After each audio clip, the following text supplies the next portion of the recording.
അന്നും അർജന്റീന തന്നെ, ഇന്നും അർജന്റീന തന്നെ, എന്നും അർജന്റീന തന്നെ. നമ്മൾ അങ്ങനെ വേൾഡ് കപ്പ് അവസാനിച്ചപ്പോൾ നമുക്ക് സ്പെയിൻ ചാമ്പ്യൻസ് ആയി. അപ്പോൾ സ്പെയിനിന് ഫസ്റ്റ് ഓഫ് ഓൾ നമ്മൾ കൺഗ്രാറ്റ്സ് പറയാണ്. നല്ല പെർഫോമൻസ് കാഴ്ചവെച്ച് ത്രൂ ഔട്ട് വേൾഡ് കപ്പിൽ നല്ല ബോൾ പൊസിഷൻ വെച്ച് ഒരുപാട് ചാൻസ് ക്രിയേറ്റ് ചെയ്തൊരു ടീമാണ് സ്പെയിൻ. അപ്പോൾ സ്പെയിന് കൺഗ്രാജുലേഷൻ പറയുകയാണ്.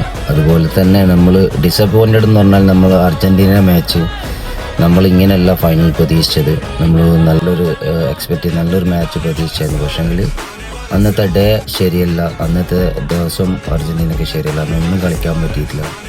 സ്പെയിന് കളിക്കാൻ വിട്ടില്ല എന്ന് നമുക്ക് പറയാം.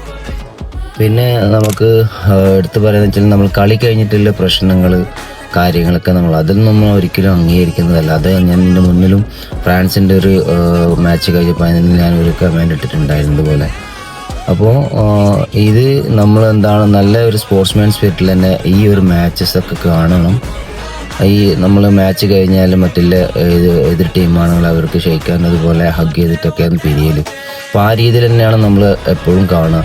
പക്ഷേങ്കിൽ ലാസ്റ്റ് മാച്ച് ഫൈനൽ കഴിഞ്ഞ ശേഷം എന്താ പ്രശ്നം എന്ന് പാരഡൈസും മറ്റേ പെഡ്രിയും അവരൊക്കെ എന്താണ് പ്രശ്നം എന്നില്ല ആർക്കും ഒന്നും അറിയില്ല. പാരഡൈസ് ഒരു സ്റ്റേറ്റ്മെൻറ്റ് കൊടുത്തതെന്ന് വെച്ചാൽ മെസ്സിനെ എന്തോ പറഞ്ഞതില്ല, അതിൻ്റെ ഒരു പ്രതികാരമാണ് ഞാൻ ചെയ്തതെന്നുള്ള രീതിയിലാണ് വന്നിട്ട്. അത് എത്രത്തോളം ശരിയാണോ തെറ്റാണോ എന്നറിയില്ല. അത് പിന്നെ സോഷ്യൽ മീഡിയ കണ്ടതാണ്.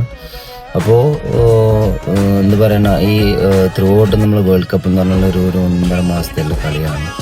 അത് നല്ല രീതിയിൽ സ്പോർട്സ്മാൻ സ്പിരിറ്റിൽ ഏത് ഫാൻസ് ആയി കഴിഞ്ഞാലും, ഇപ്പോൾ അർജന്റീന ഫാൻസ് ആണെങ്കിലും ബ്രസീൽ ഫാൻസ് ആണെങ്കിലും അതുപോലെ പോർച്ചുഗൽ ഫാൻസ് ആണെങ്കിലും ഫ്രാൻസ് ഏത് ഫാൻസും അത് സ്പോർട്സ്മാൻ സ്പിരിറ്റിൽ എടുത്തിട്ട് ആ രീതിയിൽ മുന്നോട്ട് കൊണ്ടുപോകണം. അത് ലാസ്റ്റ് ഒരു തർക്കത്തിലേക്കോ അടിയിലേക്കോ പിടിയിലേക്കോ പോകരുത്. ചില ഫാൻ ഫൈറ്റ് എന്നെല്ലാം പറഞ്ഞാൽ നമുക്ക് കളിയാക്കാം, ഒരുപാട് പിന്നെ ട്രോളുകൾ കൊണ്ടുവരാം, അതൊന്നും ഒരു വിഷയമല്ല. പക്ഷേങ്കിൽ ഈ ഒരു അടിയും പിടിയും അതിലെ മറ്റുള്ള ഒരുപാട് പ്രശ്നങ്ങളും കാര്യങ്ങളും ഇല്ലാതെ നല്ല സ്പോർട്സ്മാൻ സ്പിരിറ്റിൽ നിങ്ങൾ മുന്നോട്ട് കൊണ്ടുപോകണം.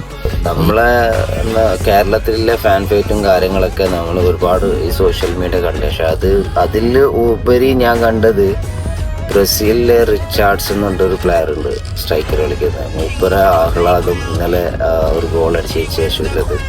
അതുപോലെ ഫ്രാൻസിൻ്റെ ഡംബെല് അതുപോലെ എംബാപ്പെ ഇവരൊക്കെ സ്റ്റേഡിയത്തിലാണ് തോന്നുന്നു കളി കാണാൻ ഉണ്ടായത്. പക്ഷേങ്കിൽ അവർ അർജന്റീനക്ക് ഒരു ഗോൾ അടിച്ചതിന് ശേഷം ഭയങ്കര ആവേശവും കാര്യങ്ങളൊക്കെ ആയിരുന്നു. പക്ഷെ എത്രത്തോളം അപ്പോൾ എല്ലാവരും ഫാൻ ഫൈറ്റ് എന്ന് പറഞ്ഞാൽ നമ്മളെ കേരളീയർ മാത്രമല്ല, ആടെയും ഒരുപാട് ഹേറ്റേഴ്സ് അർജന്റീനക്ക് ഉണ്ട്. ഓക്കെ, ഒരു അത്ഭുതമായിട്ടാണ് എനിക്ക് കാണാൻ പറ്റിയത്. ഒരു ടീമിനെതിരെ ഗോൾ അടിച്ചപ്പം ആ ടീം തോക്കണം എന്നുള്ളൊരു എത്രത്തോളം അവരെ മനസ്സിലുണ്ടെന്നുള്ളത് അതും എനിക്ക് ആ ഒരു ഇതിൽ കാണാൻ പറ്റി. ഫുട്ബോളാണ്, ഫുട്ബോള് നമുക്കൊന്നും പറയാൻ പറ്റില്ല. എന്താണ് ഒരു ദിവസം നടക്കുന്നത്, ആ ദിവസം നന്നായി കളിക്കുന്നവർക്ക് അന്ന് വിജയം ഉണ്ടാവും. അതിൽ ഭയങ്കര സങ്കടകരമായ കാര്യം എന്ന് പറഞ്ഞാൽ മെസ്സി ഒറ്റയ്ക്ക് ഒരു സ്ഥലത്തിരിക്കുന്നു. അവർ റെസ്പെക്റ്റ് കൊടുക്കുന്നുണ്ട്. കുറേ ആൾ റെസ്പെക്റ്റിൻ്റെ കാര്യം പറഞ്ഞിട്ടുണ്ടായിരുന്നു.